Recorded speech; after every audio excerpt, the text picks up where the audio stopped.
To quantify alarm or change in belief about the past, we're going to use a very natural measure from information theory known as the relative entropy or KL divergence.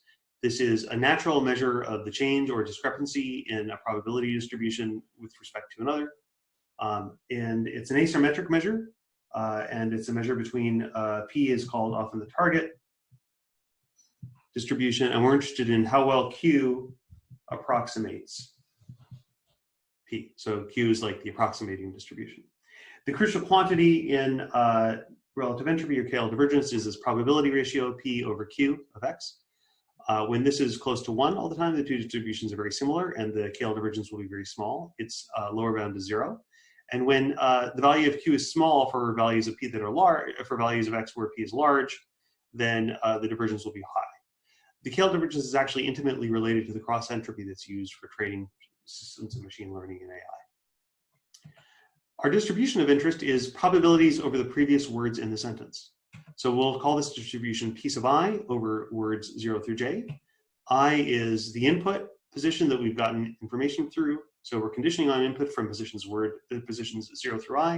And we're interested in the distribution over strings that up to but excluding words of J. And in particular, we're going to call the change induced by WI about everything before I the error identification signal. So the new distribution we're interested in is, what do I believe after having seen input up through position I about everything before I? That's words 0 through I. And how much did that change relative to the old distribution before I got input from position I?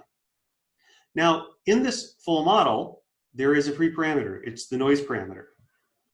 In practice, what it is, technically, is it's a multiplicative factor that you multiply through on those costs in the weighted finite state automaton representation of the noise, the noisy input effects and the expected evidence.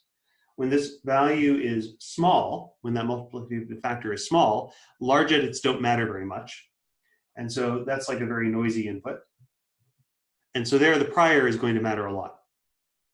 In the limit, as the noise level parameter goes to 0, that's infinitely noisy, and the input gives you no information at all.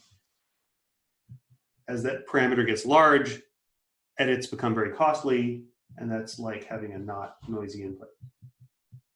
The comprehender is very faithful to the input. What's important is that for a wide range of intermediate values of this noise parameter, the error identification signal matches human behavior. The tossed version of this sentence is often called locally coherent. The reason it's called locally coherent is that the player tossed is a coherent beginning of a new clause, with tossed serving as a main simple past tense verb. The locally incoherent version is thrown. Thrown wouldn't be a simple main past tense verb.